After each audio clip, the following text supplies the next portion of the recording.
It's Do Time with Pastor Steph.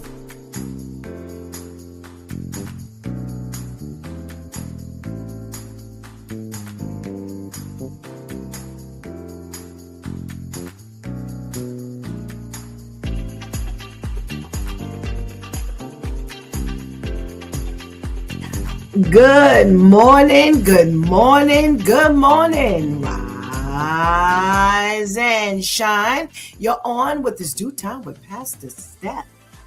How are you this morning? That's what I like to hear. That's what I like to hear. For this is the day the Lord has made. Let us rejoice and be glad in it. So, where were you all week? Well, we had a short week because it was Memorial Day on Monday, but we came back to Let's Talk About It Tuesday Church Folk Day, and we talked about the things that were a given back during one time, but now it just seems so unattainable. And we talked about trusting without deep skepticism. Life will do you something else. Yes, and all the things we experience, hear, feel, think, say, what we hear other people say, make us real skeptical about what people say. Yeah, we ain't so easy to believe, like we used to. You're like, somebody say something like, oh, okay, yeah, so-and-so said, and then after a while, you're like, yeah, well, because so-and-so said, I'm not believing it anymore. Yeah, so life will make you very skeptical over time. Well, what about making plans without needing a backup plan? Well, at one point we just shot from the hip and it didn't matter. But now, you got a plan A, a plan B, a plan F, just in case something goes wrong, because whatever can go wrong will go wrong. What about that spending time alone without feeling guilty? At one point, we just loved to just kick back, put our feet up. We love to relax. And over the course of time, you realize that some of that time when you were kicking back and relaxing, you really should have been doing something. It was something that you forgot to do, or had you taken the time to do X, Y, and Z, you would have done some things better. Yeah, so, those are some of the things, just some of the things that at one point it was just a no-brainer. That's pretty much, what we're saying, that we didn't even consider it. At one point, we just did it, didn't think nothing about it, and now you're going to have to put your thinking cap on, because things are just not the same the way they used to be. Well, we then had our Wow Wednesday with our girlfriend Vivian. And yes, the cucumber recall is not only still in effect, but socially conscious helped us realize that it's even worse than before. Yeah, we just had, that one little couple of people. I think the week before last week was like 9 people. Well, this week it's jumped to 26 people who have come away with a case of salmonella, because we got to look out for the cucumbers at Walmart, Safeway, Kroger, in your deli sandwich, your authentic Greek salads, everywhere. You're going to have to be a little more skeptical about where you eat those cucumbers. So just fall back for a little bit. Hopefully in due season, we will be able to eat those cucumbers again. Well, Mayor Adams is thinking about spending $13 million on vacant lots here in New York City for the greenery. Yes. We're not talking about for the homeless. We're not talking about putting food on people's table. We're not talking about helping pay people's rent. We're talking about putting some greenery here in New York City. Well, we here on It's Due Time can think of 900 different ways we can spend this $30 million dollars on New Yorkers. What's going on with these people? I don't know. Maybe they're living in La La Land, but what do you want? What do you want? We ain't the one making the rules. We're going to just have to deal with the stuff that goes on.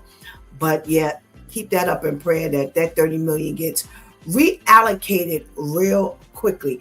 And we talked about, hey, Kool-Aid. Yes, the TikTok challenge that these kids are involved in now, where they are running into people's fences, knocking things over, because that's the thing to do right now. Well, parents, you may have to spend some money, because if your children are caught anywhere in between $100 to $1,000, they're going to have to spend some jail time, and you may have to spend a couple dollars. And if it's more than $1,500, oh, there's going to be more jail time, as well as some more couple dollars coming out your pocket. So hopefully we'll be able to do some things that will make these children change their mind about some of the stuff that they're doing. Yeah. Okay. Well, yesterday we saw a video after video after video. It is prom lose your mind time. Yes. Where talk about spending money. Some of the money that's going out on these elaborate cars, on the stagecoach, on the goats. Yes, animals are now attending, or at least showing up to the proms. Some of the get-ups. Yes, and that's what we're talking about. Some of the get-ups. You know, Shanti said, hey, I'm just celebrating the fact that I'm looking at, these kids, you actually graduated. Look, we just got finished talking about the kids with the TikTok challenge. So, but listen, we're not going to break the bank, empty our savings account, go take out loans to send these kids to prom, because there is tomorrow, and we have got to live past the graduation period of their life. Yeah. What about, putting money in a bank account for them? We listen, we're all about celebrating achievements and the whole 9 yards, but come on now. We gonna have to put a little thought behind this thing. Okay. Well, that's how we spent our week. Boy, it was a whole lot more. So go back and check out Tuesday's show, Wednesday's show, and Thursday's show. Now, here's the thing. I have not reminded you that if you can listen, but you can't watch, because if you're looking at Facebook, if you're looking at YouTube, you have to be stationary. But if you're driving and you're just not, listening to anything, you can listen to It's Due Time with Pastor Steph. Check us out on Spreaker.com, iHeartRadio, Spotify, Apple Podcasts, Apple iTunes, Audible.com. What's that other one? Amazon. Yes, Amazon Podcast. Anywhere you can find streaming, It's Due Time with Pastor Steph. It's there. So tell a friend. Maybe they can't watch, but they can listen. But listen, we need to get this viewership up. So tell a friend about the YouTube channel. Yes, because we are soaring in the podcast. We need to build these numbers here on YouTube. Okay, so listen, I'm reaching out for your help. I need these numbers to go up. Okay? All right. I know my due time viewers got me. I know. Listen, God told us to move over to video. So we here, and we're asking for your help. Like I said, podcast numbers are they're out the roof. Yeah. We just need to get the numbers built here. Okay? All right. Well, today is Friday. Freestyle Friday. We made it, y'all. It's the end of the week. Thank God it's Friday. And woo, we got the men coming on in a couple of minutes, and they never cease to amaze us. And we don't know what we're going to get. I had a lot of celebrity news this week, but I don't have a lot of regular news. So just bear with me. Just keep this chat room live. Go tell a friend. Listen, let me go back a minute. Go get that healthy breakfast. Go tell somebody, anybody, that it's Due Time with Pastor Steph is on. And whatever you do, don't go anywhere, because we will be right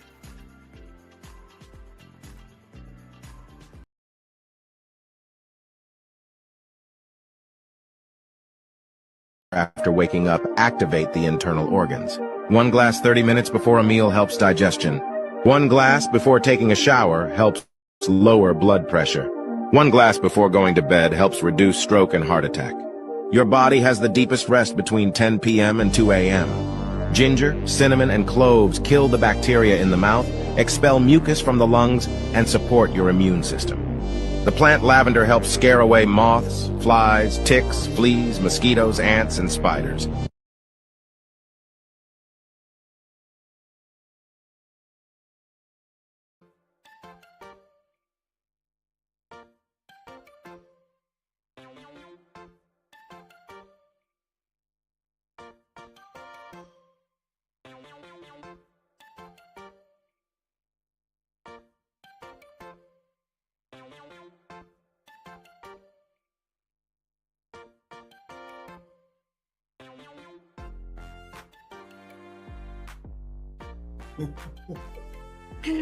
Good morning, and good morning again.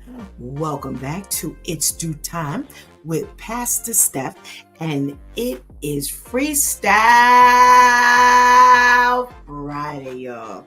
We get to do whatever we want to do. Well, we don't do much else than talk to the men. We just don't know what we're going to be talking to them about. Yeah, sometimes I have one thing on the schedule, and hanging out with the men, you never know where we're going to land. So make sure you call your friends and let them know that the men are on today on It's Due Time with Pastor Steph, okay? And they got a show. They always got a show. Man, that Pastor Jeff is something else. Him and Pastor KL together. Woo. And now we done just coupled Brother Ainsley on, and we get Brother Al. We are just in for a treat. So, you know how we do first thing in the morning. I got to say good morning to all of you who are watching. I got some eyes, so make sure I know you're in this room, all right? We got a check-in from our girl, Cudi. Good morning, Cudi. Good morning. Good morning. Thank you so much for joining us this morning. Hey there, Lee. How are you? Thank you so much for joining us this morning. We got to check in from our boy Terrence. Hey, Terrence, what's going on, my brother? How are you? And we got our girl Tamika in the house. Good morning, Lady Tamika. How are you? Now, we definitely have to say good morning to the ladies who keep us held down for our YouTube Live and our Facebook Live. So let's say good morning to our girl Shanti's. Good morning, good morning, good morning. And we got some news.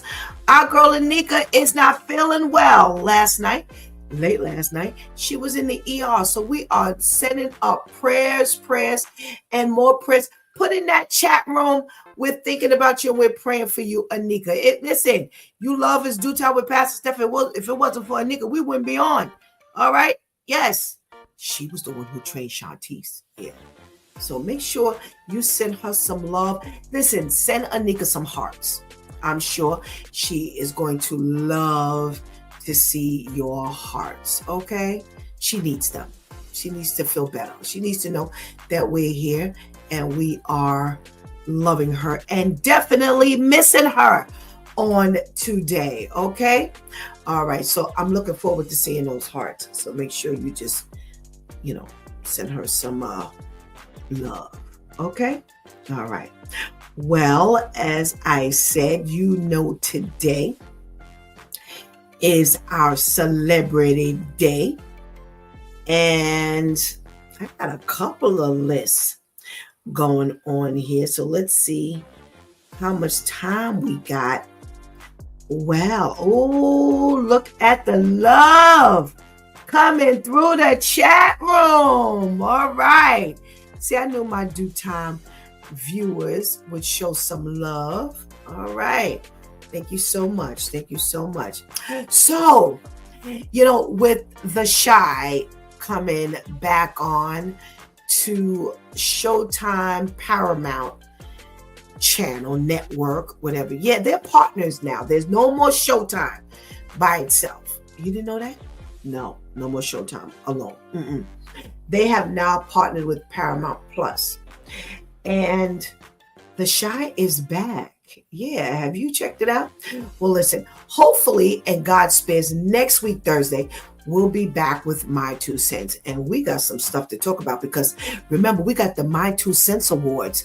So I hope you've been looking at your movies, your series, your shows, and it is a salute to all of our ethnic minorities. Yes, that's our Black and Browns, our Asians, our Pakistanians, our Africans, our whoever is in the minority arena, okay, and doing their things big time. I've been looking at these movies and these shows and stuff, and our actors, especially our actors on this side of the fence, they are doing their thing. They are really, really, really doing their thing. And shame on all of these shows, these award shows that are not giving us credit. But it's okay, because we're going to take our time to do what we need to do for us. So don't forget, My Two Cents Awards is coming up later this year, God spares, and we're going to start putting out those nominees. We've already mentioned some nominees, so you're going to have to go back right here on this channel and just, right here on YouTube or Facebook, and pull up My Two Cents Awards. No, not My Two Cents Awards, My Two Cents, yes, right here. And you'll get to see all the times we've done reviews on different movies or sitcoms or series. And now that The Chi is back, we got to do some review on that and see what people are thinking about that. Yeah, because Kanan is in its last season. Yes, they're going out after this season. They're coming back this fall, and then they're going bye-bye. Also, June 6th, next week, Friday, BMF is starting. Yes, and I believe that's their last season as well. Yeah, don't hold me to that. But there are rumors that that's their last season as well. So, don't say Pastor Steph didn't give you a little bit of heads up about stuff. So anyway, there's a list of Chicago-based films that they say are ranking from all times. And if you know, they say black films, but if you know a show that's based in Chicago, throw it out there. So I'm already throwing out there The Chi. Yeah. And do you know Common is still behind The Chi? Yeah, he was one who was the executive producer from the very beginning. And although The Chi has a completely different look, when I think about when it first started with Kevin and Jake and Papa and Jake's brother, and that Chi, it's different than this Chi now. So it's something to look at. But Common is still a part of the Chi, and he's from Chicago, by the way. So they have a list of black films that are the soul of Chicago. So let's see what they got here on this list. Now they're bringing up some movie called The Exile from 1931. Now, that's before Pastor Steph was even born, so I never heard of that one. But The Exile is on the list. Cooley High. Oh, yeah. Listen, Lawrence Fishburne, Garrett Morris, Glenn Turman. Yeah, they got their early start in that breakout movie for some in 1975, Cooley High. Remember, that was taken in Chicago. Remember to keep let's keep this chat room going. If you can think, and there's a comedy show that is huge from back in the day that was taking place in Chicago. So let me see if y'all can come up with it. All righty, what else? Mahogany. I didn't realize Mahogany was Chicago based. Yeah, it took place in Chicago, 1975, with Billy D. Williams and Diana Ross. I did not realize that was Chicago. Yeah, remember? The Big Score with Fred Williamson, 1983. Now, I didn't realize that The Big Score was from the 80s. I thought they were from the 70s. Yeah. Well, The Big Score is based from 1983, like I said, with Fred Williamson. I think it also may have had, what's his name in it? Richard Roundtree. Yeah, I think so. Candyman. I don't know if Candyman was based in... Oh, yes, I did. Because Cabrini Green was the projects in the background. That's right. Well, Candyman was from 1992. And big ups to our long lost Tony Todd. Yeah, he passed away recently. Too bad. Mo Money. No. Mo Money was not based in... It was in New York. I think they got that mixed up. I don't know about that, y'all. Who knew that Mo Money was from New York? I mean, from Chicago. I think they got that one wrong. Somebody do some research for me. Yes, Kenny got it. Good Times was based out of Chicago. Yes, remember they lived in Cabrini Green. Yeah, good one, Kenny. Blue Chips in 1994. Now that one was with Nick Nolte, and I didn't realize that Alfre Woodard played in that. No, I don't remember her from there. Hoop Dreams. Wow. Okay. Hoop Dreams from 1994 was based in Chicago. To Serve with Love 2. Now that was with Sidney Poitier, and that was 1996. Okay. Love Jones. Wow. Now that I did not know. Shantice loves Love Jones. I've seen it once and a little bit the second go around, but I didn't realize. And that was with Lorenz Tate and Neil Long and what's that other chick's name who they said had mental illness? Lisa Carson. Is that her name? Lisa. Yeah, first name is Lisa. I think her last name is Carson. She's a pretty good actress, but they said she wasn't too well upstairs. Yeah. Soul Food. Yes. Soul Food in 1997. We remember that was an all-star movie with Vanessa L. Williams and what's her name? Vivica Fox, Neil Long, Mekhi Phifer. Who else was in that one? I can't think of his name. The one who played oh my goodness, Kenny. I can't think of his name.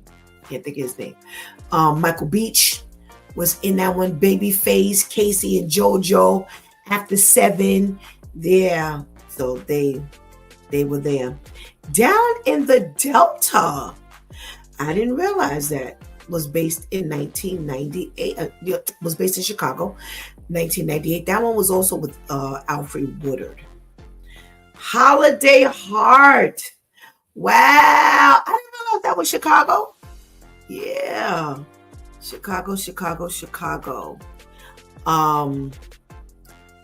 And that was with Ving Rhames and Alfre Woodard. Is Alfre Woodard from Chicago? Because she's doing a lot of Chicago movies. Now, Tamika says Family Matters, but I thought they were from Milwaukee. Check that one out. I didn't think they were from Chicago. I think they were from Milwaukee. And that was kind of interesting because that was the one show that we really don't get nothing coming out of New Milwaukee. So double check that one.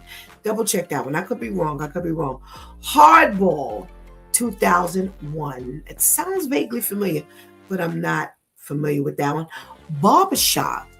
Now, I kind of forgot that one was based in Chicago. So that was from 2002. Roll Bounce. Wow. I didn't realize that one was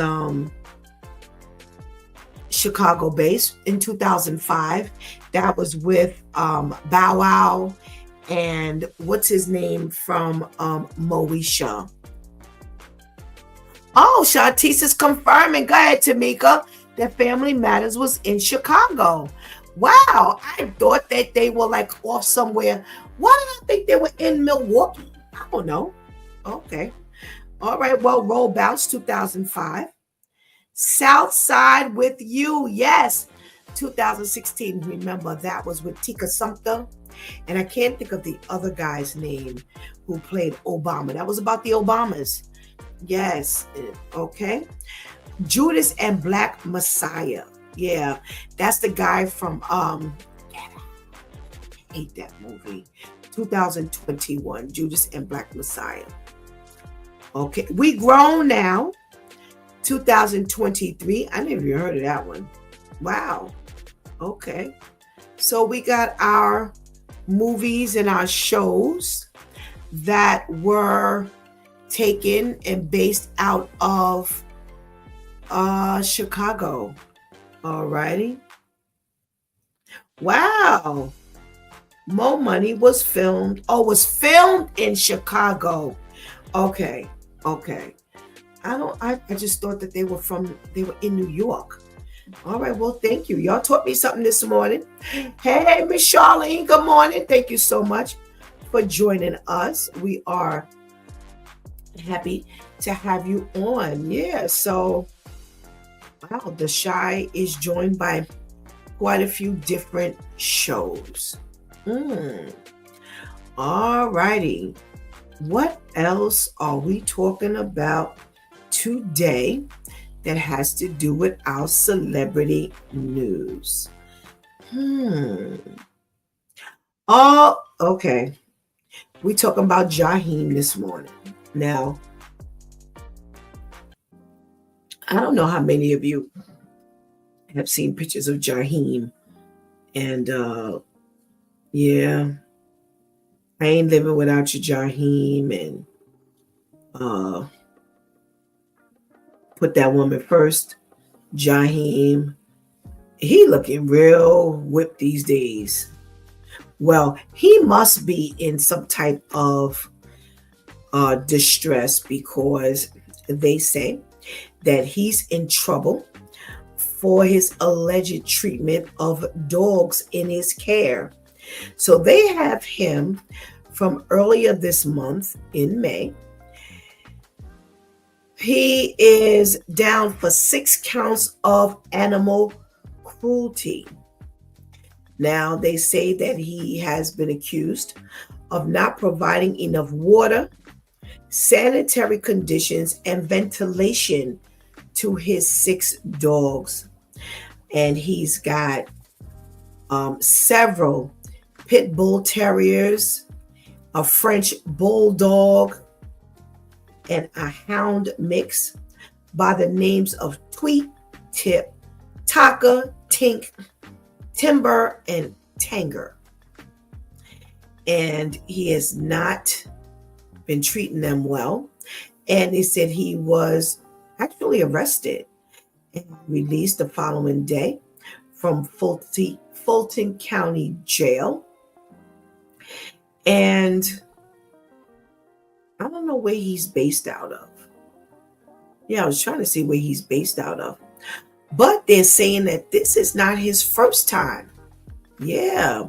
They say back in September of 2021, he was arrested in New Jersey for his failure to provide necessary care to an animal after they found over a dozen dogs, they say, in deplorable conditions at his home. They say one dog was ultimately euthanized because of its poor condition, leading to sweeping backlash, they say, from the public. So, Jaheim, based on your pictures and your personal situation, you're not doing too well. And you know what? Prayers up. No shade, as they say. If you need help. But you can't have the dogs going down with you. You can't take care of you. You surely can't take care of no dogs. And you have proved it not only once, but twice, my brother. So stop with the dogs. Stop with the dogs. What else are we talking about in the news today that has to do with our celebrities? Well, guess who hooked up and got married, y'all? Let me see. Why isn't this acting right? Well, remember a while ago, sometime last year, it was last year, late last year, I talked about Eddie Murphy's son, Eric, and Martin Lawrence's daughter, Jasmine. They were engaged. Yes, well, they tied the knot. Yes, after 3 years of dating, Eric and Jasmine got married, and they got the report from Eddie Murphy himself. Yes, he was on the Jennifer Hudson show, and that was the first time they had seen one another in over 20 years from the time they did Dreamgirls. Remember? Jimmy Got Soul and, Jennifer Hudson's character. And he spilled beans that they got married. And he said that they kind of eloped in a way.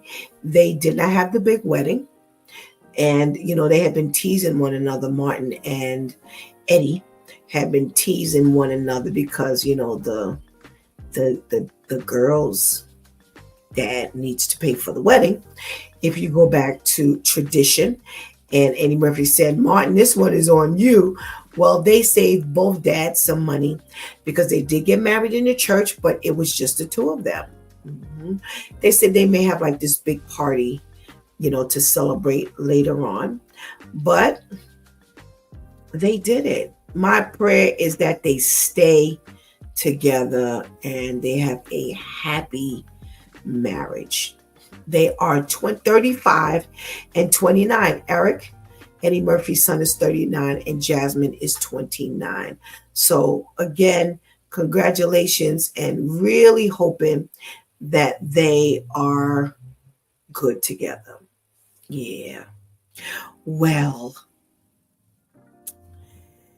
they say Cassie has given birth. Yeah, she's been going back and forth to court, regarding this Diddy case, and really having to divulge some real personal and traumatizing treatment from Diddy over, a period of time. And she was pregnant. She was pregnant and due. Well, she did end up having baby number 3 for her hubby, Alex Fine.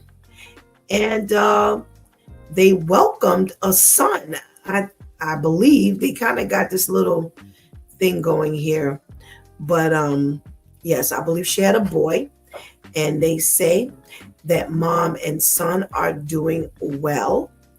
And prayers up for her, having, given birth, right behind all of that. They said that she had to be on some drug to help her with her previous addiction from when she was with Diddy.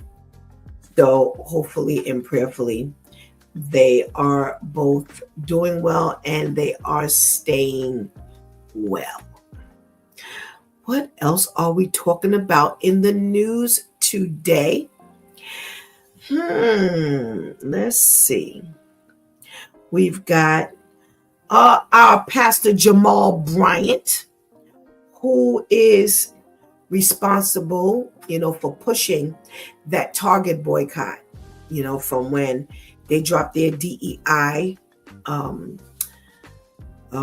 support, once Trump came into office. He's been behind, just vetoing all of these stores that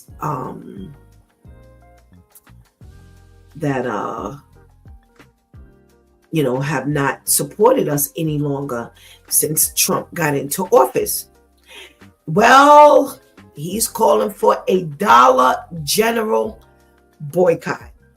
And not only is he talking about Dollar General boycott, but he's talking about actually like posting up. Yeah, we didn't do that for Target. We just did not shop there. But definitely, he's calling for a fast of Dollar General as well because of their lack of, DEI initiatives.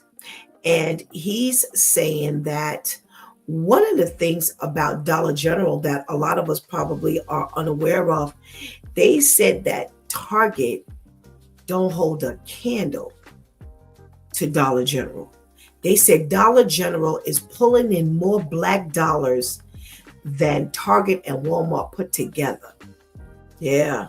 So I don't know how true that is, but they say the foot traffic is crazy because Dollar General is in, they're planted in more urban neighborhoods, and they are a lot more accessible to get to than Target and Walmart. So it makes sense. It makes a lot of bit of sense. They say that since Target has been under boycott, they have lost $12 billion in valuation, and their stocks have dropped from $145 a share to $93 a share. And they say they have even cut the CEO's salary by 43%. So that's a big drop. That's almost 50%. And they said it's been 13 weeks since they have really taken a hit. And that we give Target $12 million a day. Well, if we give Target $12 million a day, imagine how much Dollar General is getting. Now, I don't know about y'all, but this Dollar General over here where I live, they can't get my money. I'm so sick of them.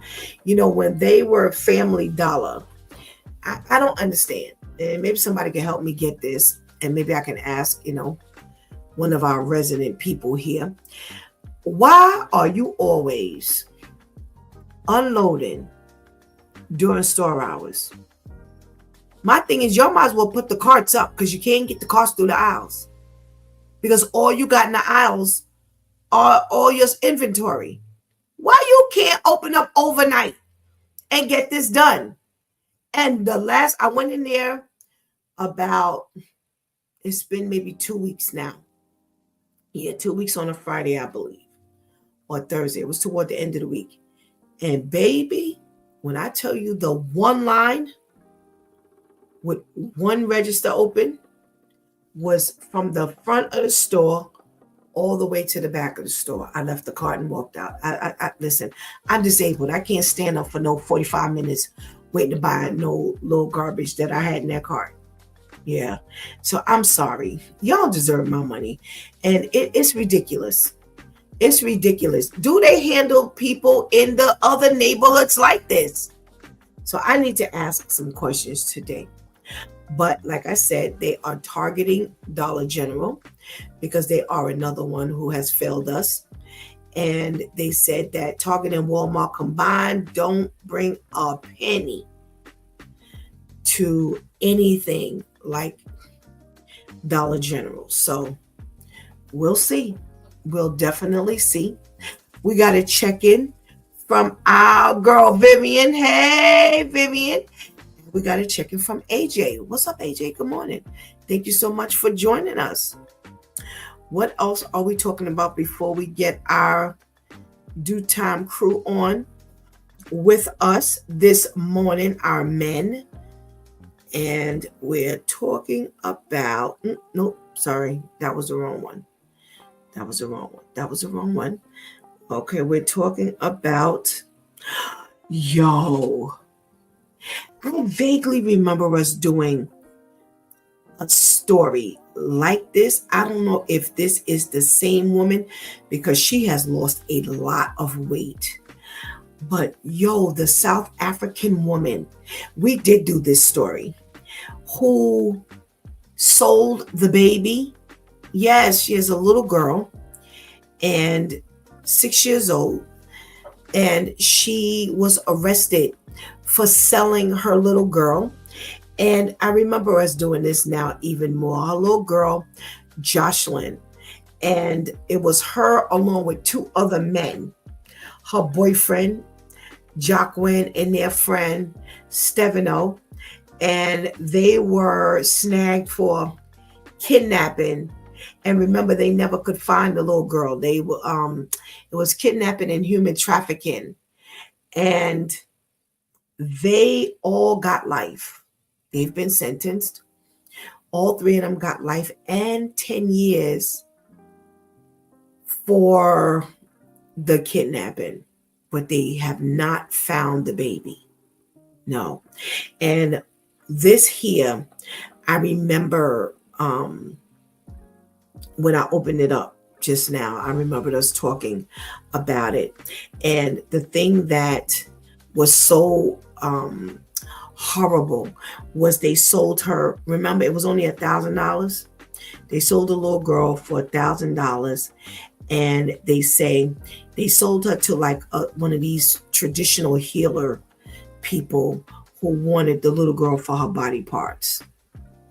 $1,000. That's all you got. Now, I know I don't want you to think that I'm saying that they should have gotten more, but I'm like, yo, $1,000 for your baby. That's all she was worth to you. Her whole little life for body parts. And again, they are saying to this day, they have not found this little girl. So they don't know if this went through, so, this world is sick, and more sick. So I got to talk to my men.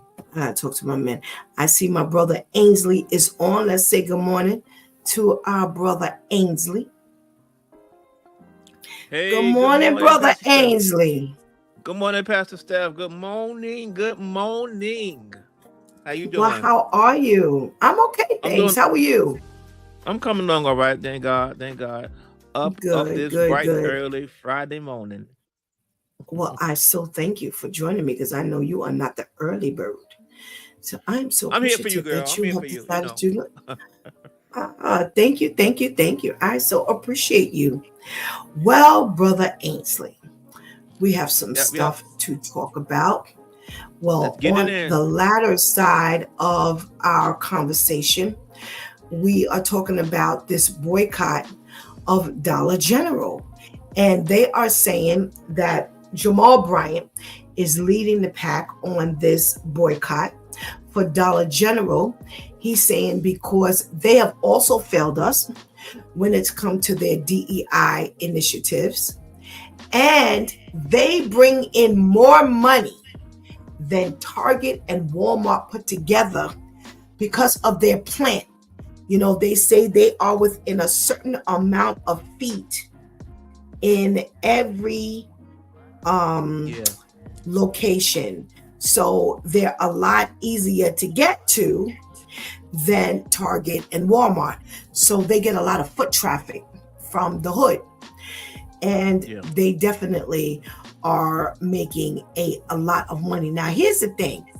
The numbers for Target were astronomical. They said that they were making $12 million a day. So if they're making $12 million a day, how much is Dollar General bringing in? Yeah, right.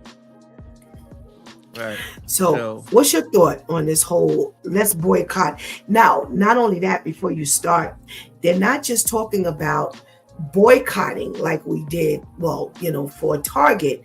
They're talking about actually picketing Dollar General. So do you think they need to go all the way, or is the boycotting, is that enough? Well, there's a lot more Dollar Generals than I think Target. I mean, I think you got to be concentrated because there's so many of them, and it's so spread out. Because I think that's the marketing genius, if you will, with them. That I believe, as you said, Walmart is in particular bigger areas, but the Dollar General, they're like in in these small communities and whatnot. You're always gonna find that's the corner store for everybody. It's the Dollar General. You're always gonna see them all over the place. You probably see about $4 to $5 Dollar Generals to one Walmart. So how we can't pick it every? I don't think we can pick it every single one of them. But first of all, they're not that much. They're not as big as Walmart, but they're so spread. There's so many of them. So I think if you're going to do it, and maybe have to be targeted.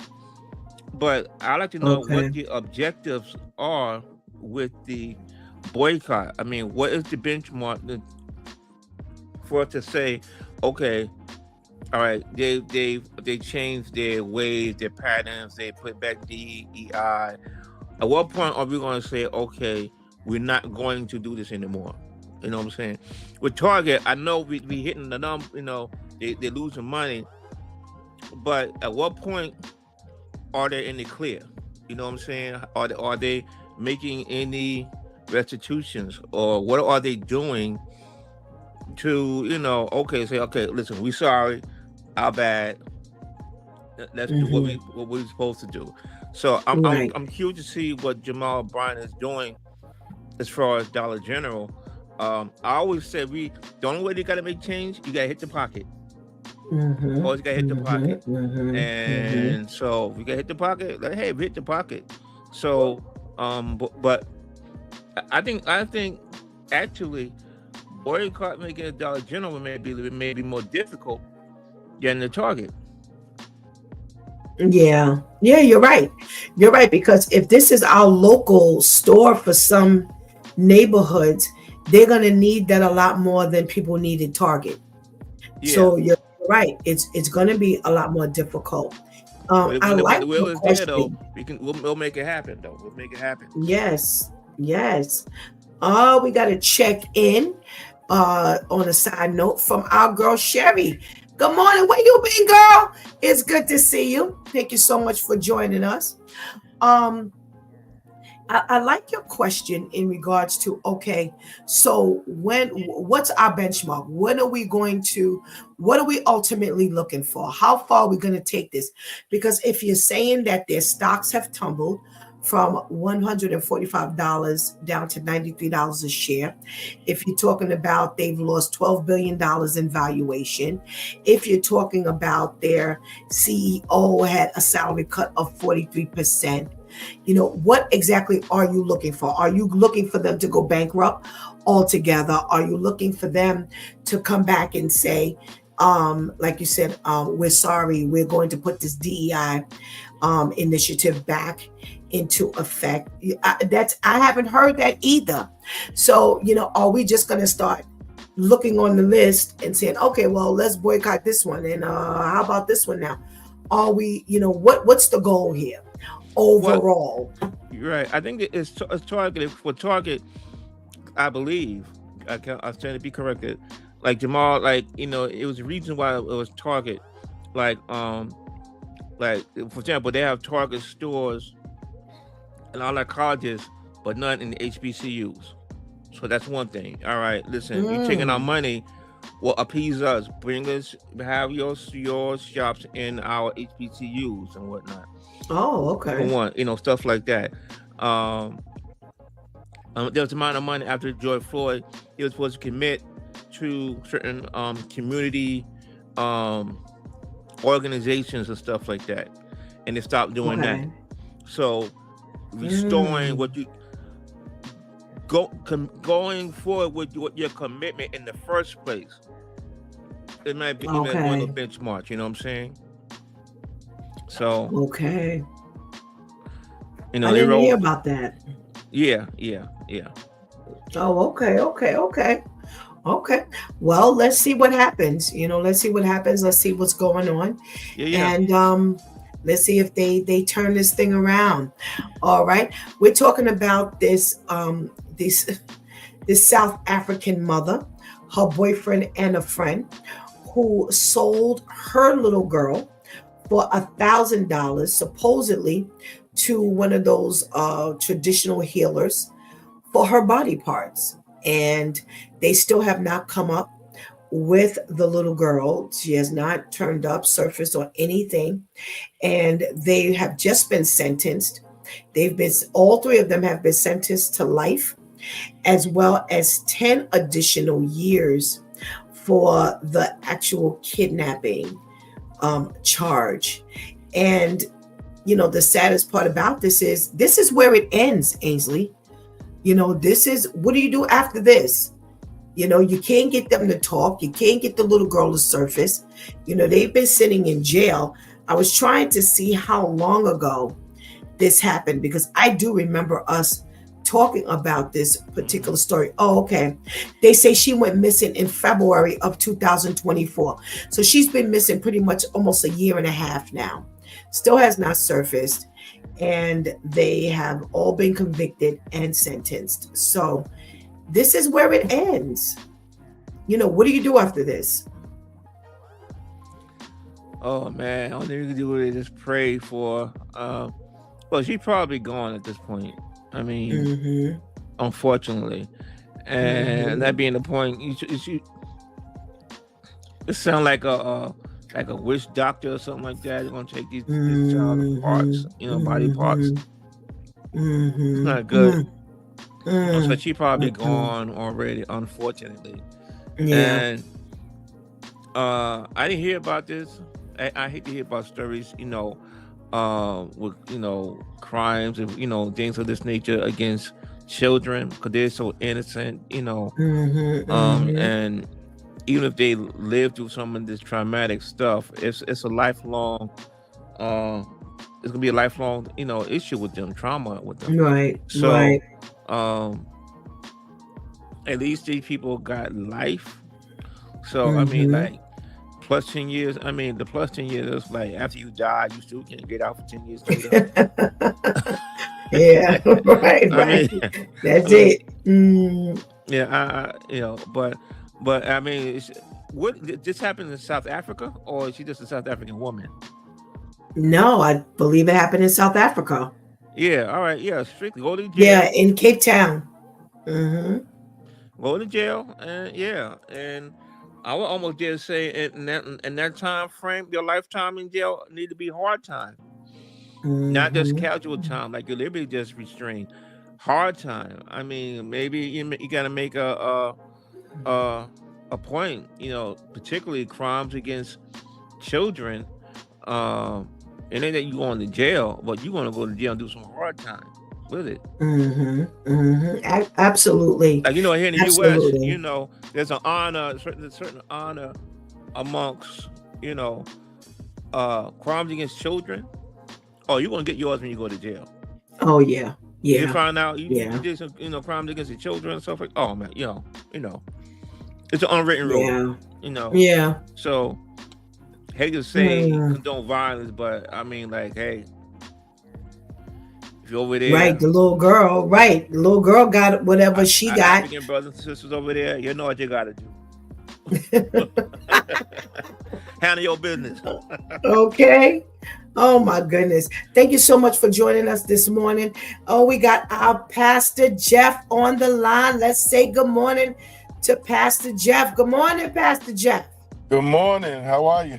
Hey, good morning, bro. I'm well, thank All you. right. Thank you. How are you? I'm good. Good, very good. All right, Pastor Jeff. We're talking about Jamal Bryant is pushing for not only the continuation of the boycott of Target, but he's now pushing for Dollar General. And he's saying that Dollar General, they are pulling in much more dollars because of, strategically placed, and how they're planted. They make more money than Target and Walmart a day put together.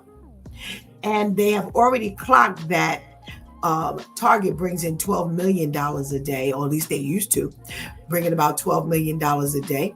And they're saying that Dollar General has also dropped their DEI, initiatives, and they need to suffer as well.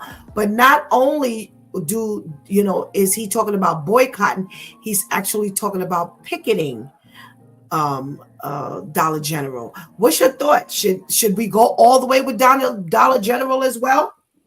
Yeah, if they're not, doing us no good, and just the name Dollar General just makes me think of the Confederate flag. Anyway, you know what I'm saying?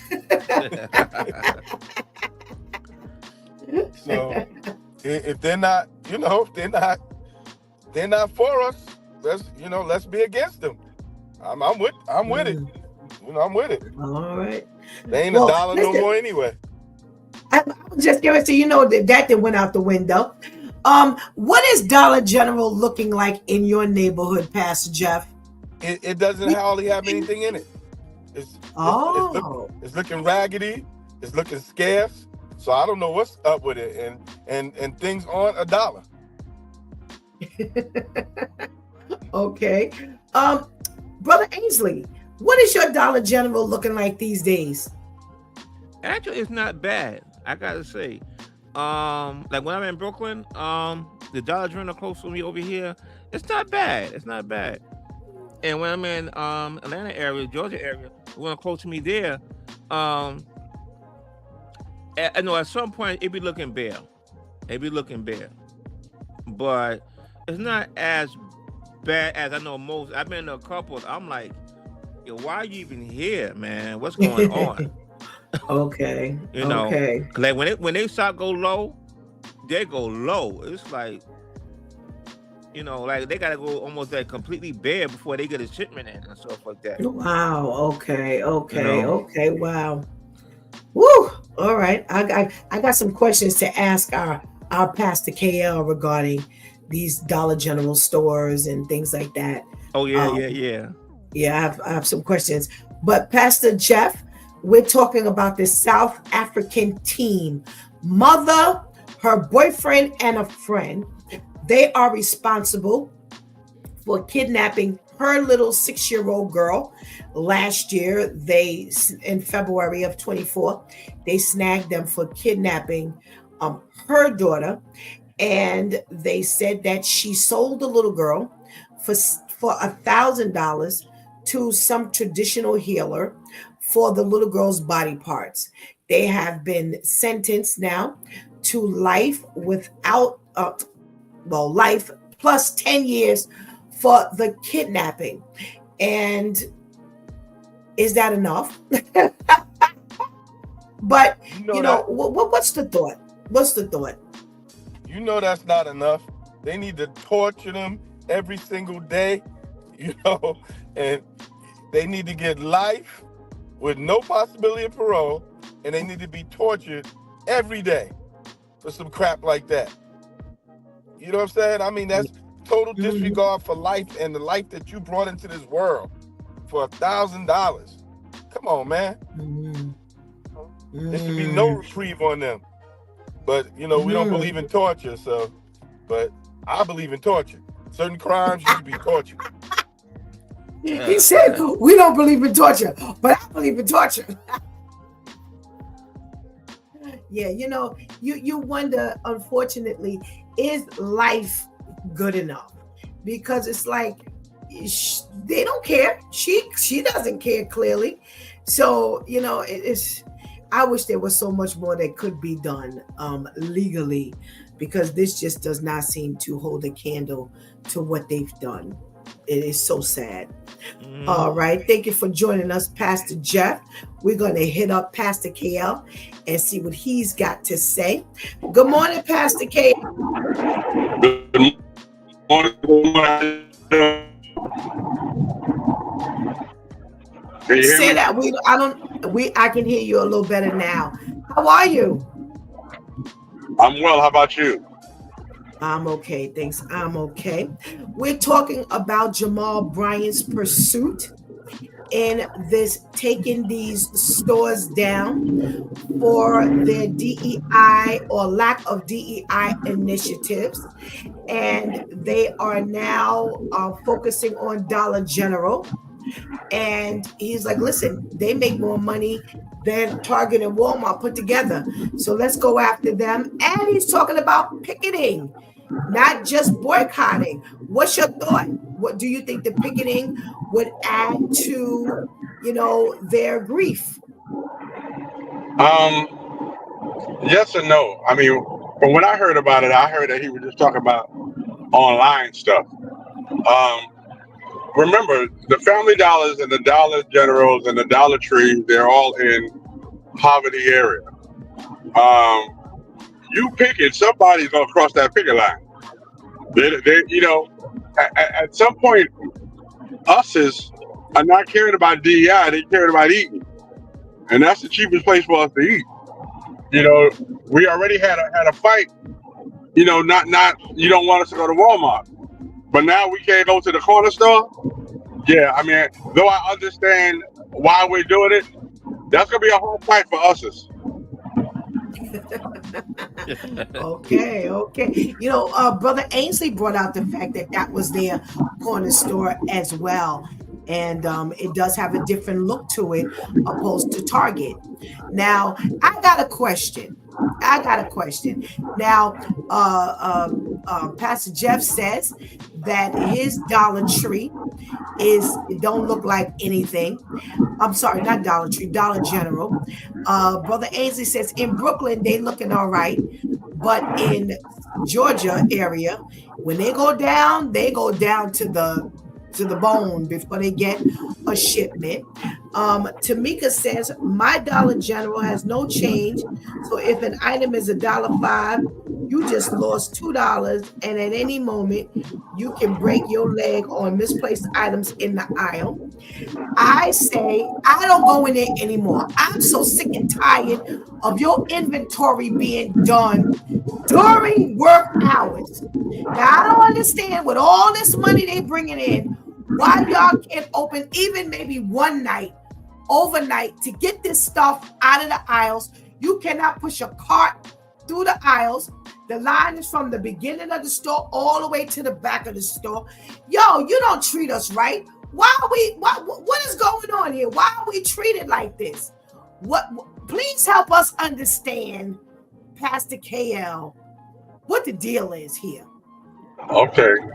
So, for disclosure, I'm not affiliated with Dollar General. Right, I got you. But I will tell you that Dollar General has always been struggling. I used to be a district trainer for Dollar General for 7 years. They've always been struggling. For those of you who says there's no product in the store, that's an absolute untruth. There's product in the store, it's just not on the shelf. Dollar General is known for keeping all their stuff in the back room because they don't have enough quality employees to put the stuff out. For a case in point, when you say that you're tripping over stuff, is because they have no one to put it out. My company philosophy is on the floor in 24, meaning that when the shipment comes in, it has to be on the shelf for 24 hours. You know what I mean? So Dollar General is just, they're not the place to go. Listen, anytime you see gold and black, that's a caution sign. Why would you go in there? That's their color. That's their colors, gold and black. That's a caution sign. Well, I hadn't been in there in over a year, and I needed something really quick because I stopped going in there. Y'all don't need my money. You don't need my money if this is a hazard for me to walk through this place. I can't afford to fall. I ain't spending my money no place where, according to you, you can't get no quality employees to put the stuff on the shelves. Then you don't need my money. Because at one point it was so bad, they would keep a couple of the aisles shut down all the time. I'm like, yo, what are we doing here? You don't need my money. So I don't go in there. I don't go in there anymore. Like I said, I went in there for emergency the other day. And then I was like, this is why I don't go in. I don't go in here. the other problem is that the Dollar Generals is beginning to be like the bodegas or the Chinese restaurants. There are one on every corner. So everybody is fighting for the same employee pool. You understand what I'm saying? I mean, where I'm at, I got 4 Dollar Generals within 10 minutes of each other. So everybody's from the same neighborhood. They're fighting from the same pool. So they're not going to get enough people. Wow. Only in our neighborhood. That's the only thing I can say. Only in our neighborhood. Only in our neighborhood, we got these dilemmas. You can't find people. You buy projects and you can't find employees. They need jobs. You're in a residential area. You got nothing but people. This is crazy. Well, thank you for helping and shed some light on this for us, because I knew I could ask you. We got to check it from our boy Serge. Hey, Serge, good morning. Thank you so much. Muted. Oh yeah, now he's unmuted. Just because you can breathe don't mean there's quality employees. Well, apparently not. Because this is ridiculous. Like I said, you're in the mouth of a residential area and you can't find people to come out and work and get this job done. This is terrible. I just have a question before you go on for Ainsley and Jeff, since they're in the legal department. So when you get life, because I heard one of y'all say it, I think it was Pastor Jeff. When you get life, can you also get parole? And yeah, you if it don't say life without parole, sometimes life sometimes life could only be, like 25 years to life. When you get, sentenced like that. Generally when they give you life, they say with parole, not parole, and there's a 30 years you can start, going up for parole. You get what I'm saying? Yeah. From my understanding. So if they got to say life without parole. Wow. Okay. For you not to have an opportunity later to be on parole. I thought life means you wasn't coming out until you were dead. No. There are people who have been sentenced to life, and after, like Pastor Jeff said, 30, 35 years, they're actually up for parole. And it's like, yo, what is that? What's the point of saying life? A lifetime is like 25, 30 years or something. Mm-hmm. So you did that out, and then they say, okay, well, maybe you might be up for parole. That's why, in this case, they had plus 10 years. So it's like, okay, you get the 30 years plus. I mean, it's concurrent, not concurrent, consecutive. So after this lifetime, you still got another 10 years on top of that. So you can be life, but unless life without parole, that means you in. That's it. You ain't. There's no possibility you ever gonna see any daylight outside. Wow. Is this enough, Pastor KL? You done sold this little girl for $1,000, for her body parts. And now they didn't say life without parole. They just said life. Each of them got life. And then they all got 10 years for the kidnapping. Is that enough?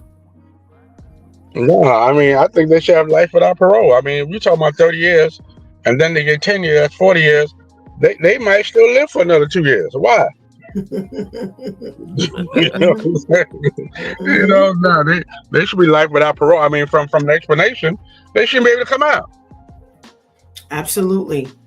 It's scary to think that you didn't even put that stipulation on it when it was this type of charge. That should have been already set, because I noticed it didn't say without parole. And that way the 10 years on top of it was supposed to mean something. And this is scary, because there shouldn't even be a conversation after this. Well, There should be no conversation. I have a belief that our African brothers and sisters, once we go inside, them 30 years, it should be pure hell. When they go in, Well, they I hope you know so. what the deal is, you know. I think it should be a conversation. Listen, What's for the me, conversation? What's the if conversation? I Hold was on, there Pastor. for Wait, Pastor KL. What's the conversation, Hello? Pastor Jeff?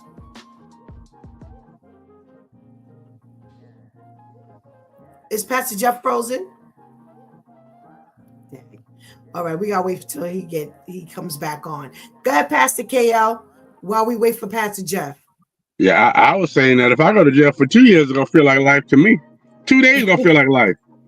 You know Listen, what I I told you 2 hours for I me, had man. 30. I said 36 hours. You ain't never got to worry about Stephanie again. 2 years would kill me. No, not at all. Pastor Jeff, you said there would be a conversation. What's the conversation?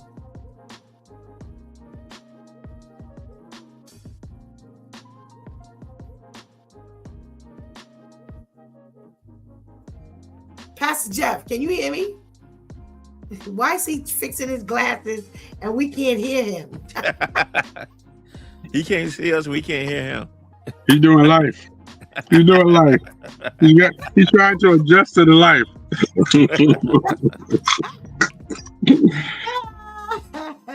Pastor All right, Jeff, come on out. We're giving you parole. We're giving you parole. I'm here. Can you hear me? And now we Now, Oh, yes, we can hear you now. Listen, you said there would be conversation, and I asked, what would the conversation be? No, I'm saying there should be a conversation with torture and taking their body parts out and selling it while they're alive. You know, they should take their kidneys and they got to be on dialysis. They should take, you know, everything they could take, but keep them alive. If only we could say that and not have to worry about God judging us. I tell you. Yeah. It's sad. It's really sad that again. But you know what? We just have to leave that. This is where you have to say, okay, we got to leave this to God, because for us, this is not enough. You know, like Brother Ainsley said, maybe listen, that life, it would probably seem like gravy in comparison to the treatment that they could possibly endure behind bars. You know what I'm saying? So, you know, let God will have his way, because this here, you know, for this type of charge, you know, for $1,000, I'm trying to think, is Shantice worth more than $1,000, Brother Ainsley? Do we even have to ask? She worth it. You know, it's so sad. It is so sad that Tell Shantice I'll give you about 1,010. All right. I got 1,010 to go for 1,020. 1,020. Give who's got 1,020. That's, you know, it's sad. It is so sad that, you know, we would even bring life into this world and, you know, think about it like that anyone else's life would be, you know, so worthless to us. It's so sad. All right, I got a question. We've got all this we got Anika, who says, let me make sure I read this right. She says Shantice is worth her weight in gold. Oh, nigga, so you just saying that because you sick. Shanti says, Pastor Steph can't live without me. You weigh 2 pounds.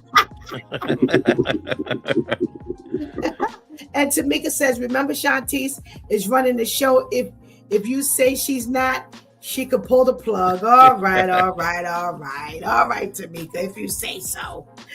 All right. We've got this Diddy case that's still, going on. And they say for another 6 to 8 weeks, we've got more Diddy testimony. And what came across the testimony stand in the more recent week, as I think this was the second week, is Kid Cudi. He was the one who said that Diddy set his car on fire, blew up his car because he was dating Cassie. And they are now, Diddy's legal team is now asking for that testimony to be dismissed. They say that being that he didn't speak up a while ago, and they said that that was the one thing, being that they said that Cudi said that he was standing there like a Marvel supervillain. They didn't like the description of that in his testimony. And they said that the judge overruled an objection for his attorneys when he said that Diddy was lying, because he approached Diddy about it, asked him, or at least he was trying to ask him at one point, then he finally got to him, asked him, had he been responsible for the explosion? And he said no, and he said that Diddy was lying. They are trying to get this thrown out because they said that that it's problematic. Go figure. This is what testimony is about. But it's problematic to the case. And there's other things that was said during the testimony that they are vetoing. So that's the first thing. So here's the thing. Let me ask you this. Okay, so this is what testimony is all about. Testimony, you asking this man that, what happened to him? What happened to you as far as what Diddy has done to you, or supposedly has done to you? And he's testifying. Now you want this thrown out. Does that even make any sense, Brother Ainsley? It don't, but that's how it goes. That's just the game. Just the game. Because you don't like it. So of course you're gonna object to anything and everything, because one, on a possibility you might win that objection. And number two, anything that's objected, stands a chance of getting appealed later on. So the totality of all the objections may make a stronger appeal later on. So the most you can get in, it might help your case once you lose on appeal. But the whole thing with with the testimony, look, both sides know who the witnesses are going to be before it starts. There's no surprise. They both know what's going to be. Oftentimes there's like preliminary, there's conversation beforehand.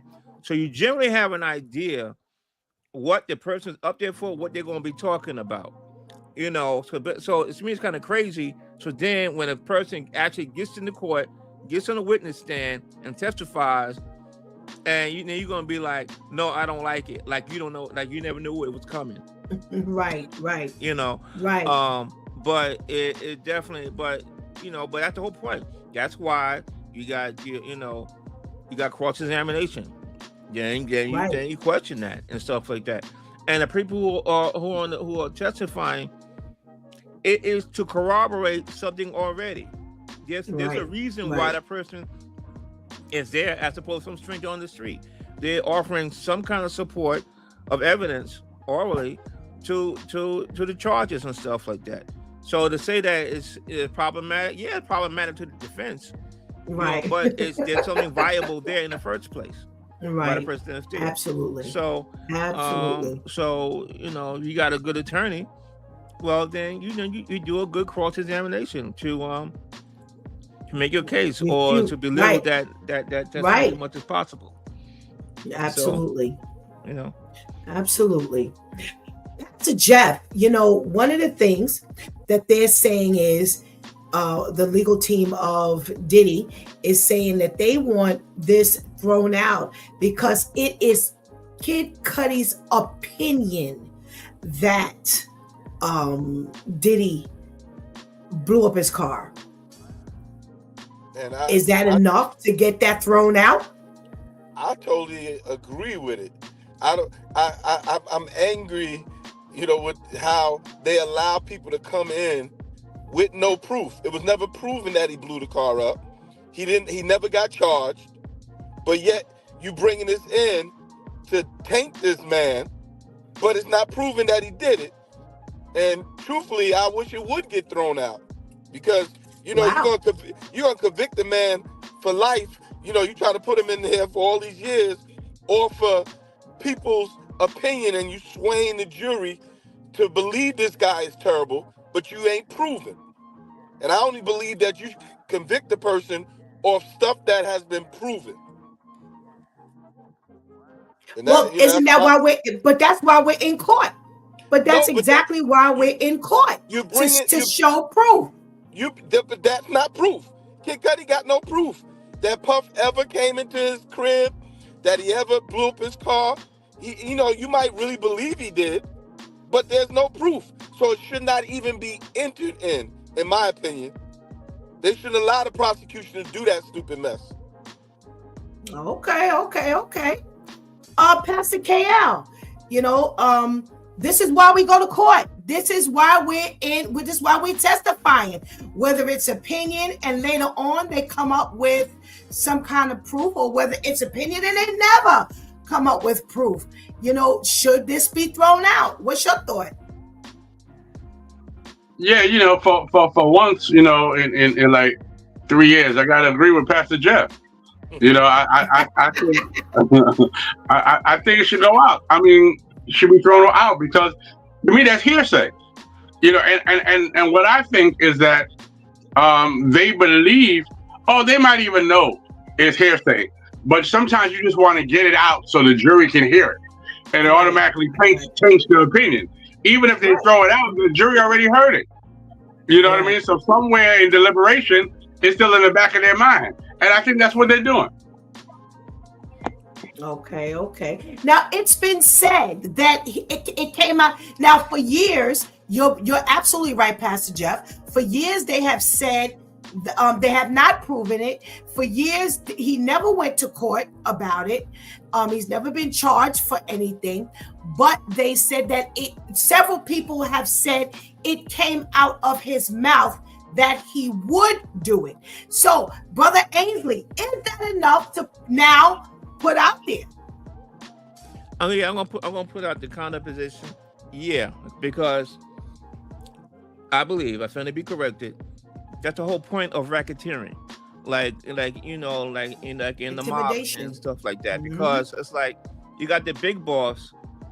They're not actually the one. I want this person killed. Or they gotta say it's like, I don't like that person. You already know what that means. And so they're gonna carry out his wishes and whatnot. But can you really say the top person did it? He didn't do it himself. It's part of, because he probably didn't do it himself and whatnot. It's part of he's responsible for things happening. So the totality of everything, that's the whole part of racketeering. It's just illegal through all these different kind of methodology and stuff. This activity is coming about. So I get what you're saying. That by itself on the loan, no. But I think there's got to be a totality of all those things. If you got like 10 people saying, "Yo, this guy did this guy did this," everybody lying. You know what I'm saying? So, but one person alone. I'm not familiar with the car bombing and stuff, by the way. But still, there's something to it when you got like 10, 15 people saying, "Yo, Diddy is responsible for this and stuff." The car is bombed, people are missing, all this crazy stuff is happening, and all centered around this one particular individual. So you don't need the smoking gun. That's why I forget the terminology, but the totality of it is like you could be like found guilty for that. Okay. There has been many accounts that although they have not proven, and although this didn't go to court because people have said, and because of his power, nobody pushed the issue. This has been said that he has said multiple counts, like Brother Ainsley said, that he has said this is what he was going to do.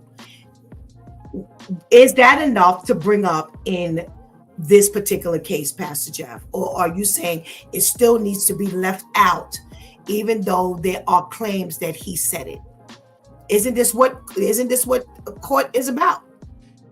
If they don't have a tape recording of him saying it, and you got all these people saying he said it, to me that's still hearsay, and it should not be allowed, in my opinion, because you tainted the jury to make this guy believe. And I'm passionate about this because I've had a lot of legal stuff. I've been in and out of court, and I remember I sat there one time listening to people say I signed something, and I know I didn't sign it, but their opinion was I signed it. And to this day, I know I didn't sign it. So it's wrong. You just allow people to say these things, and they have no proof. Okay. All right.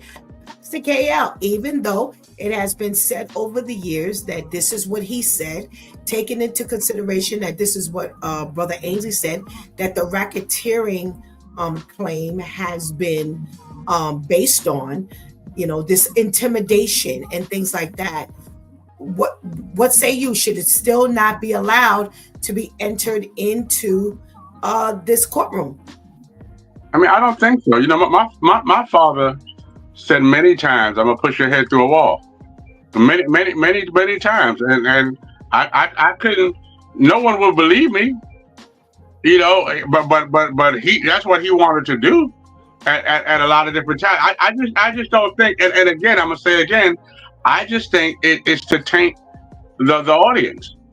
You know what I mean? Absolutely. If I say something, now you're gonna be looking at my father's side eye. You know what I mean? And it could be that I'm mad because he didn't buy me the PlayStation. So now it's child abuse. You see what I'm saying? He's trying to kill me. So yeah, I think it's all. I mean, I think it's a great ploy. I think it's a great strategy. However, no, I don't think it should be in there. Okay. Serge says, I say a lot of things, but I don't proceed to do it. Well, this is what you get for putting your mouth out there. You want to be the bad boy. You said it. So now eat it. That's the way that's the way I raise my kids. Shut your mouth. If you're not gonna do something, I advise you to shut up. Because now people can say that you said it. Now, here's the other thing they're talking about in the hip-hop community, and now it's gone into the public, that you haven't said a word, meaning Kid Cudi. You haven't said a word all this time, and now you open up your mouth. You're a snitch. You're snitching. And Young Thug is one. Yeah, Young Thug is one who has come out and said, this is snitching. And I'm going to read a couple of the comments, and I want to hear what you guys think. And one says, calling Kid Cudi a snitch like he is street igga. All righty. Now, some people's feeling is, he's not a street person. So why would you consider him a snitch? And others are saying, listen, snitching is snitching. It doesn't matter who you are. If you're snitching, you're snitching. Another comment, calling Kid Cudi a snitch when he's by no means a street igga is absolutely insane. He's a civilian and did exactly what a civilian should do if someone commits a crime against them. Why are civilians being held to street codes that most street dudes don't even abide by? Pastor Jeff, if they're snitching, let's say for argument's sake, Kid Cudi knew emphatically that Diddy did it. Forget about the supposition, the street word on the street. Let's say, for argument's sake, he actually did do it, and Cudi knew he didn't do it. Is this now? He's in court. Is this now considered snitching in your opinion? It is considered snitching, but if Kid Cudi knew that he did it, you can't blame him for snitching. You understand what I'm saying? Because this dude tried to kill you. He blew your car up. You know, he took your stuff, and this is his way of getting them back. So I don't blame Kid Cudi for doing it. I just blame the prosecution for allowing it. Okay. Pastor KL, if this was emphatic and this was him going to court and he speaks up and says, yo, Diddy did it, is he a snitch?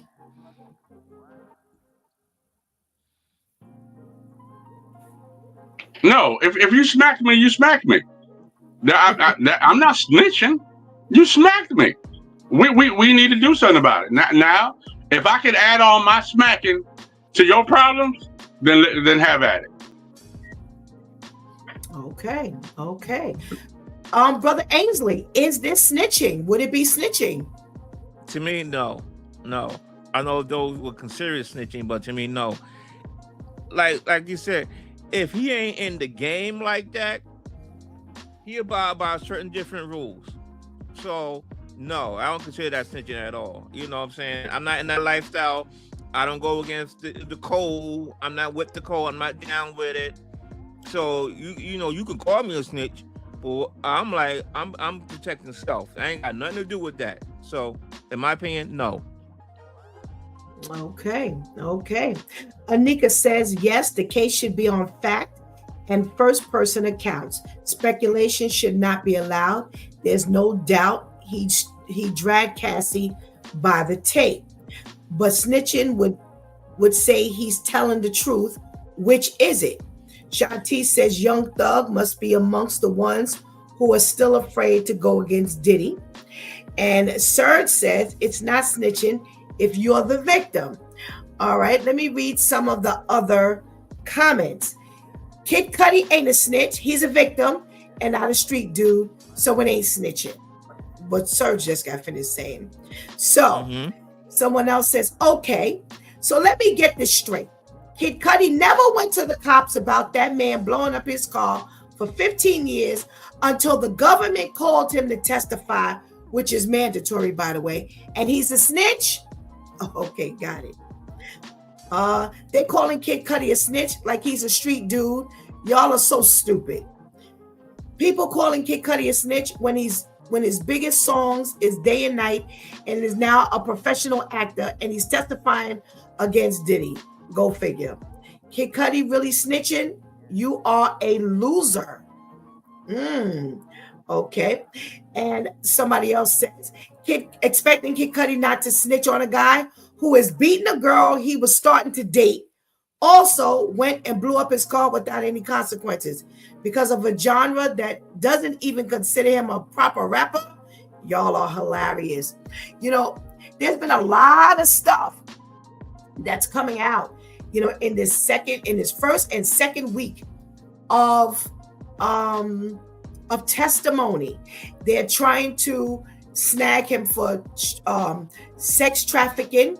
They're trying to snag him for racketeering. Pastor Jeff, are they proving their case so far for sex trafficking and racketeering? I don't think so. From all the stuff that I've been hearing, it's all kind of hearsay. I haven't seen no concrete proof. Just a bunch of people saying they had. They proven he was a freak. They proven he was a pervert. But these people seem like they were willing. That's not sex trafficking. They weren't underage. So I don't see it. I don't see where they're proving it. Okay. Pastor KL. They are coming after him for sex trafficking, and they're coming after him for racketeering. Are they proving it, in your opinion? Well, okay. So, in my honest opinion, unfortunately, I don't follow Diddy. I'm not following this whole thing. I haven't seen that one clip, and I haven't seen that one courthouse. So I can't tell you whether they proved it or not, because his mind of a matter. I don't mind because he don't matter. To me, anyway. All righty. Brother Ainsley, are they proving, in your opinion, this sex trafficking and racketeering? Yeah, I haven't really been following it either like that. But what I have heard, to me, I think only partially. Stuff I was watching yesterday, it did happen to come up. They introduced, strong evidence to support the sex trafficking. They got that in, I believe it was yesterday. So maybe for that, but the racketeering, I think there would have to be more stronger evidence, like Kid Cudi, to support the racketeering. But so I say partially, not really yet. Okay. It does. None of this really matters, right? Because Donald Trump is going to pardon him. Yeah, it seems like he let everybody go. He gonna pardon Puff. You watch.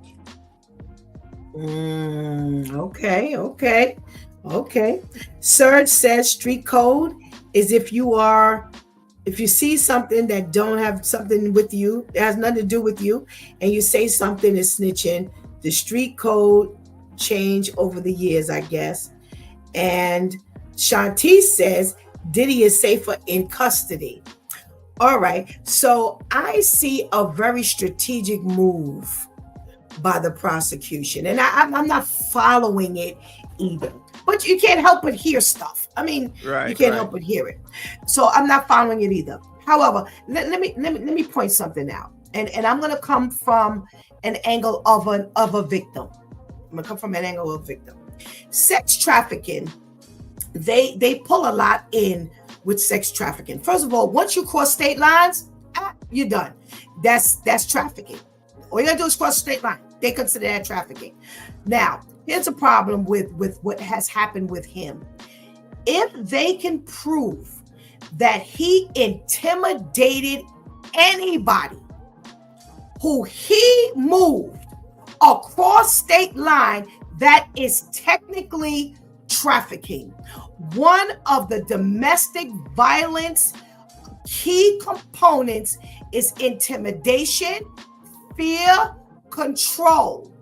Those are also components of trafficking. Once they proved that Cassie alone, forget about the assistant, forget about anybody else who, like Pastor Jeff said, may have seemed as though they were cooperative and they wanted it and he didn't force them. Kathy alone can put him in the sex trafficking mode, because if it has already been proven that he intimidated her, there was fear, he drugged her, she took drugs under his command and control. That does it for him. If nobody else opens their mouth, once it was proven that he controlled her and they traveled, even if it seemed as though she was out there for her career and all of that kind of stuff, because of course you got to travel if you're going to be performing. But once they pulled in all of that stuff that he supposedly did to her, that was a wrap for him. So unfortunately, they've already proven the trafficking with her alone. That's her word against his, though. No, it is no. Here's the problem: they have had subsequent testimony. It's not her word against his word, because other people have spoken as to what he has done to her in front of them. Now, here's the problem. Up to now, no one has gone forward into court and said, you know, it's been hearsay, like you were saying earlier. It's been hearsay that he did this to her. He did that. Once they got up in court, her friends and employees, his employees have said that this is what he did in front of them. It is no longer his word against her word. They have corroborated her accusation. That his word against her word is out the window now. That's gone. Let me tell you real quick. What I heard yesterday, I think why they got him on that, right? It came out evident, I think, with the assistant, right, that they went to a Prince, you know, when Prince's after parties, when concert, right? Yeah. And they was like, they don't know if they wanted to go or not. Diddy said he wasn't going, right? He gonna stay home with the kids. I guess he didn't really want them to go. So Cassie and the assistant went. He came after a while. They was enjoying themselves and whatnot. He came after them to wherever they was at because they were having a good time. Prince was performing on the on the tables. You know, Prince was doing Prince. Right. And when they saw that he was there, they said, "We got to get out of here," and whatnot. So they made a beehive to get out. Diddy chases them and whatnot, takes them to the woods and trying to assault her. It was Prince's security that rescued her. That rescued her and whatnot. So you got to see the scene now. If you got to have your artist, his security to go after Diddy, they're going into the woods to protect her. You know, this is public now. You know, this ain't like you inside the house.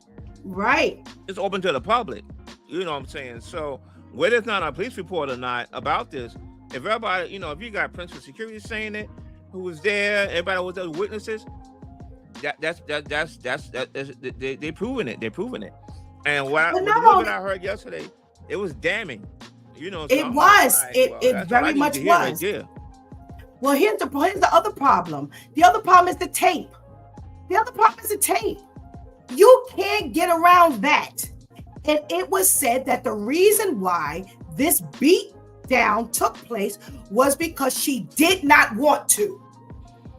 Once you gonna beat me because I did not want to, I could have done it 900 times. But once I got to the point where I did not want to, and you beat me because I did not want to, that's a smoking gun right there. It is once the tape came out, once you got on a recording, a video and said, yes, I did it. I was effed up. I shouldn't have done it. You smashed yourself because you said you did this. Well, you didn't have to say it. Video showed it. Now, there's no more he say, she say. That's domestic abuse. That's domestic abuse. But what is domestic abuse, Pastor Jeff? It's control. There's no proof that's why he beat her down. No. He probably he beats her down probably all the time. This is what he do. You know, he's gay. He don't really like women. He hate women. So he beats women, you know, all the time. And I'm saying that's what they ought to get him on. Is that? But it's not proof that beat down was for that reason. But here's what you're saying. So if you go to that isolated one, if you want to smash my one, again, like you said, like I read the same thing that Brother Ainsley read. Not only that, there have been, again, other accounts where they have spoken up. Other people have spoken up and said, yes, he did do that to her. Once there's someone else, no. They said because of, it wasn't just we saw her hit her. They gave reason why he beat her for whatever that particular occasion was. Once they did that, that's it. Because all you got to do is put all the pieces of the puzzle together. Here's what everybody keeps saying. Everybody keeps saying it's just domestic violence. I'm so sorry. Y'all are under this misguided conception that it is just domestic violence. Domestic violence is made of control. The beat down is because you cannot control me. That's what domestic violence is. So now when you can't control me, and now there are other people now saying, well, he did this because of that, and we had to rescue her because of this, or we pulled him off of her because of that. That's the smoking gun right there. So the domestic violence goes out the window in and of itself. They are very strategic, and they knew good and well if they pulled that together and they could show control and they could actually get other people to say that this is what happened because of, that's all they needed. That's all. It is no longer just domestic violence. You would be absolutely right if nobody else corroborated the stories. But yesterday alone, that did it. Because all they have to do is call in the security. That's all they have to do. Let me say this. And in different states. That's what I'm saying. Once you cross the state, that's it. Most domestic violence is about control and all of that. So you could give almost any of those people that beat on people like that, you could bring that charge on them then. Absolutely, you can. So absolutely. I mean, so but here's the problem. case, they not on. But here's the problem, Pastor Jeff. You're absolutely right. Everybody can now be brought to court on control. But guess what? They're not Diddy. They don't care. They don't care about what the average person does. But here's the problem for him. But it doesn't matter. That's what we're saying. If it would be a lesser thing if it were Joe Blow. But because it's Diddy, it shouldn't be. It should be universal if it's the law. But it is the law. It's the law. But women don't push it. That's one of the reasons why we're here. Look at Kathy alone didn't push this. She took the money and was going to walk off. That was her. That was what she was going to do. And that's what happens with most people. They walk off. They do not go and they do not pursue this in court, which is one of the reasons why the state and the feds are picking this stuff up more and more. They are not allowing you. If they see a woman hit a man in the street, she's getting arrested. It ain't about man and a woman anymore. Long gone that.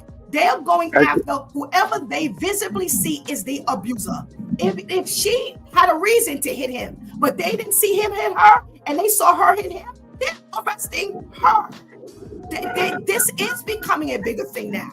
You're absolutely right. Unfortunately, it's taking this gradual importance where it should have been a long time ago, but it hasn't. Can I ask a question? Can I ask a question? And I guess this is to you as well. So since Cassie took the money, the hush money, and now she's in court with him, should she get that money back? Yes. They shouldn't allow her to have taken that money and then she come back and still run her mouth. That's what I think. That's what I think. Here's the problem. No, I don't feel she should give back the money because here's the problem. Could she later take him to civil court? If she could take him to civil court, you got your money in advance. So you get it. If I could prove that you did this to me, now what she did, don't misunderstand me.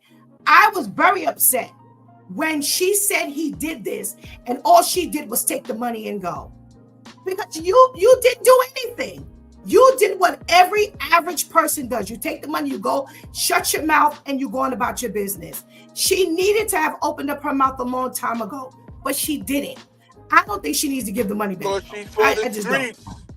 That is for the streets. She wanted to be famous. She came in there, and by any means necessary. You understand? She chose that. And now all of a sudden she's a victim. And that's why, I don't agree with it, because all of a sudden you're a victim now, but you went into that game knowing exactly, what you wanted, and that meant more to you. And then you take the money, and now you're running your mouth. See, I ain't with all that. I'm not saying Puff Daddy's a creep. He's a degenerate. I mean, he deserves everything he's getting. But I just say, If you're gonna do it to him right. Have proof. I agree. And everything I else. agree. I But how agree. about this, I though? agree 100%. How about this though? Okay, yeah. So she took the payoff, right? It's the hush money. Don't say nothing. But the court come in, the prosecutor is saying, we subpoena you. Yeah, you got agreement with him, but unless you testify, it's a court order. I'm mandated by the court system to testify. You could Regardless take of the it, fifth. I'm not willingly just doing this off the top of my head. You could take the fifth. She could have got up there. I'm No, here you to can't take the fifth, testify. 'cause she and not- I she take not the on No, trial. fifth. she cannot. You can't take no fifth. You serious? She can't take no fifth. They subpoenaed her. She cannot take no fifth. Then the gut. Well, how you figure? Just because they Because she subpoenaed took the you, money, Jeff. She took the money already. There's already an admittance that she No. said, My I took point the is, money because he did it. they Now can you subpoena can you, now take, but why you can't take the fifth? You can because get up she's there. already, no, she can't take no fifth. She's already said he did X, Y, and Z. You can't now, after the feds subpoena you, talk about you gonna take the fifth.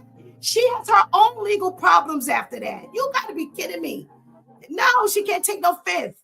She's already partially put a foot up out there and said he did this. This is why I took the money. So now you get up there and now you're gonna talk about they subpoena you, and now you're gonna talk about you played the fifth. No, that court don't work like that, my brother. You take the fifth to incriminate yourself. She's not Right, incriminating that's- herself. Right, she's not incriminating I'm Diddy. gonna go down. Right, no, she can't take no Okay. fifth. No. We don't play that game. Not that Here's one. the problem. Right. Here's the problem. Like I said, she already took the money because he did this. Now, when they subpoena you, you can't come back and say, well, I'm not going to say anything. You already got $20 million, Dodo. You can't not say anything. Once your admittance was when you took the money. Like I said, as a victim, there's nowhere in the world I would take your money and walk off like you didn't do anything. You going down, I want my money, I want the justice, I want it all. And that's what I've personally been saying from the beginning. There's nowhere in the world she owed it to other women, in my opinion, to open up her mouth and say something. That there, you failed. You failed. Your women, you failed. When you didn't open up your mouth and you took the money and you were planning on running. Giving it back? I don't think so. But again, you have no other choice now. You got to come out and say it. What she should have done was left well enough alone. Not only that, I'm going to put this out there. I will say this much. I try to put my mind in her place. The stuff she's talking about, do I really want to talk about that in public? Do I really want to tell somebody that you urinate? I let somebody urinate in my mouth. Do I want to tell somebody that, I think people realize how much this took to even say all of this stuff here. And maybe for her, I'm trying to put my head there. Maybe for her, she only cared to take the money. If I ain't got to say it, I'm not going to say it. Because to hear all of this, to hear somebody actually say all of this stuff that she allowed to happen and she didn't leave. Let me help you understand something.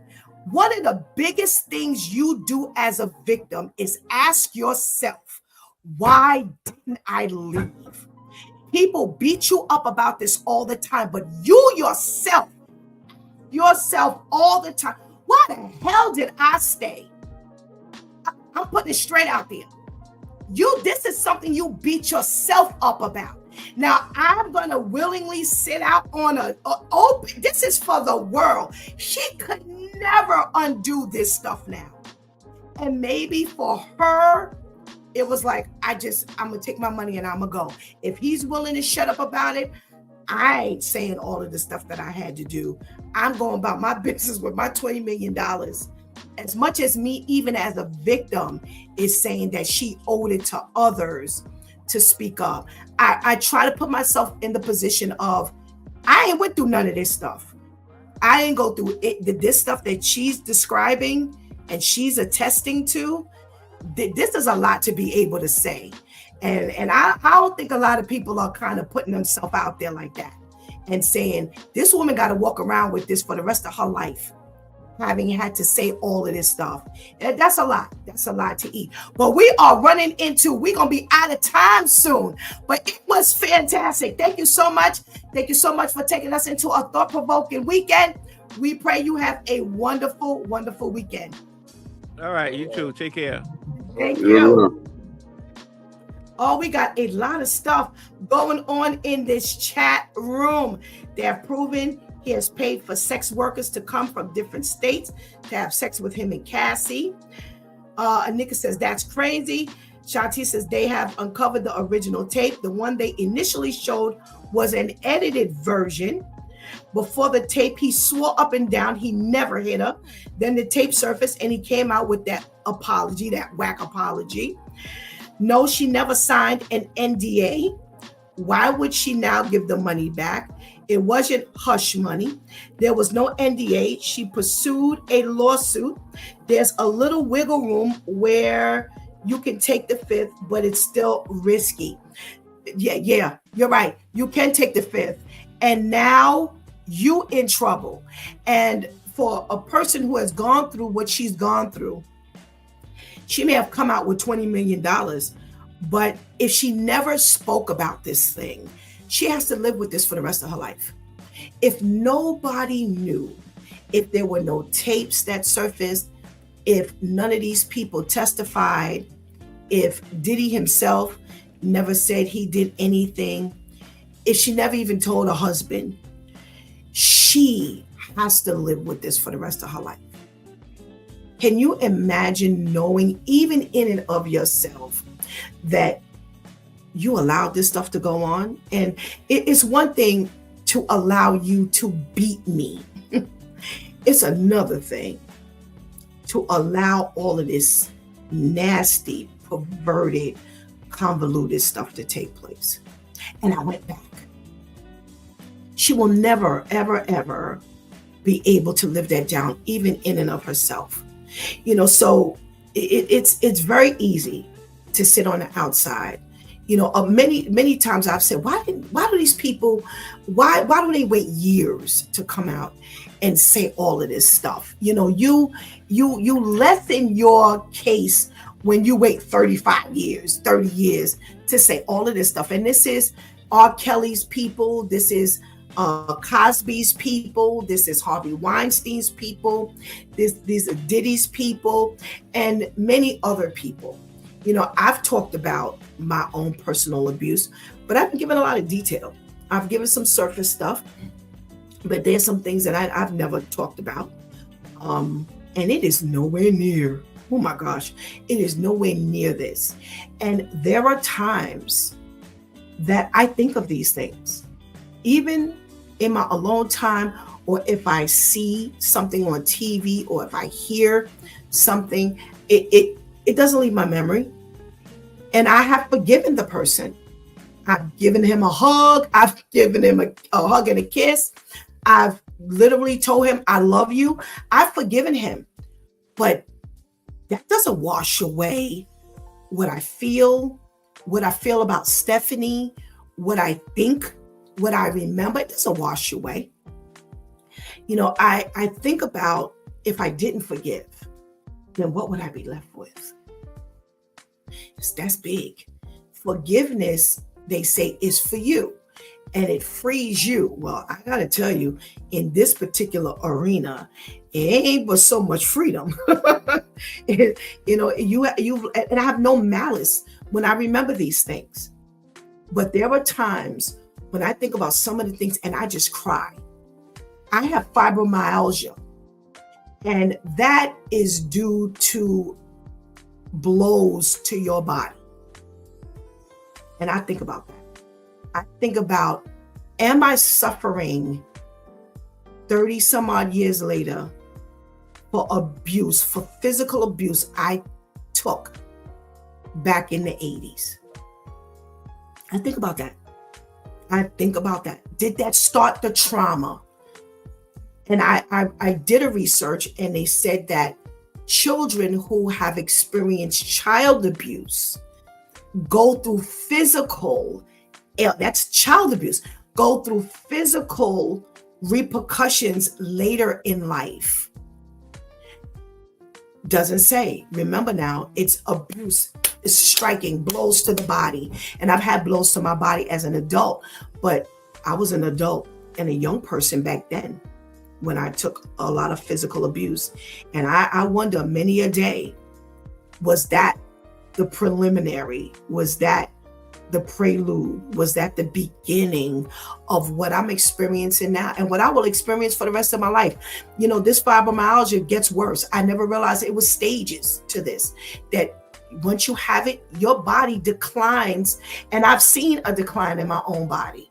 I've seen every time I have surgery, they said you will be less and less or more and more incapacitated than you were before. And I have. I am not the same Stephanie I was 10 years ago when I was diagnosed with it. But this physical abuse that I remember can very well be from that. So I think about a Cassie, because remember, there could be somebody who took even worse than she has.